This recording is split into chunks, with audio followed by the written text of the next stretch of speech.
So, nalobat po yung camera ko. And now, ito na po tayo sa gift ni Auntie Lady.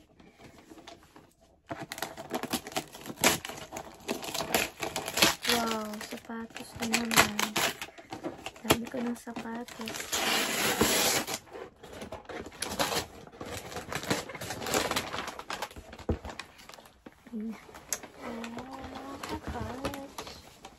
Parang ayoko to gamitin. Tago ko na lang to forever. Adidas na sneakers. You know, sama big sneakerhead fan.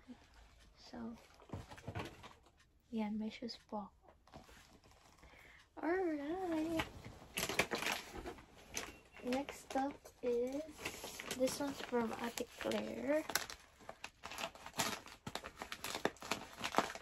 Mayroon ko siyang isa eh. Nakita ko isa. Sabi naman.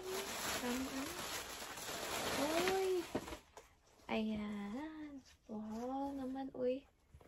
Polo shirt. Ganda.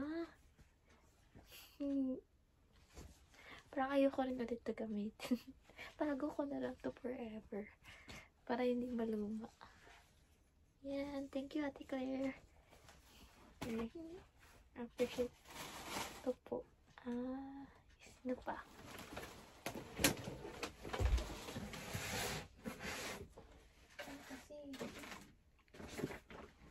Ito. Kay, Ate RJ, sumbi name. Sumbi mo. Kasi naman,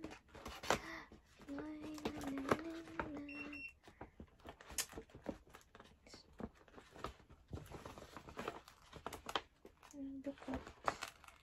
Dukot na masyado. Ayun. Wow. Tapos nasa loob pa rin. Uy! Ay, wag ka. Bongga. Pouch. Gold. Tapos, meron siya ang keychain sa loob. Para siyang K-pop, Korean. Alam talaga ni Ate RJ. Cute. Cute ate. And ikaw.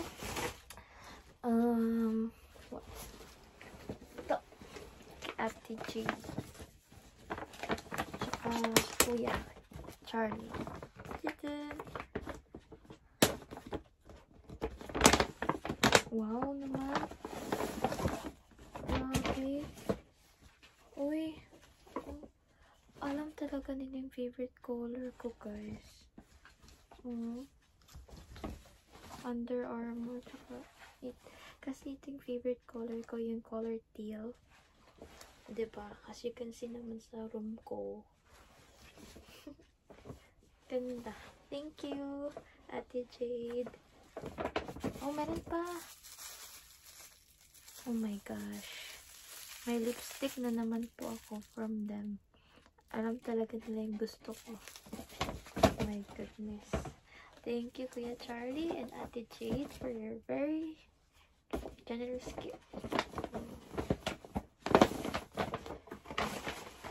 Ito naman, nabuksan ko na kasi kaagad. From Ate Love.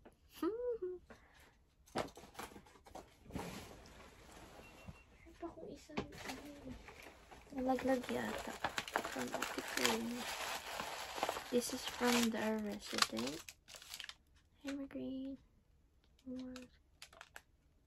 This color. Aww. Honey. Berry. Wow. And socks. Whale. Cute siya, guys. I love it talaga. My goodness. Parang akong bata ulit. I didn't receive much gift when I was in the Philippines though. Pero ngayon lang, medyo marami kong gift unexpectedly. Uy, ito yung hinahanap ko kanina pa. Kasi alam ko dalawa yung gift sa akin ni Ate Claire. Wait, ito na.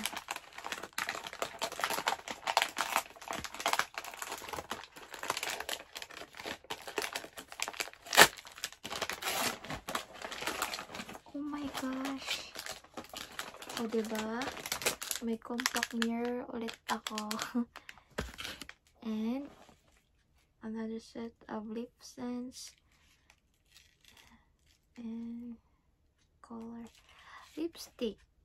Alam talaga nila gusto ko ng lipstick. My gosh. Kasi hindi ako nawawalan ng lipstick. Thank you sa lahat po na nag-give sa akin. I really appreciate it. Bawi ako next year. Okay? Yun lang. Annyeong.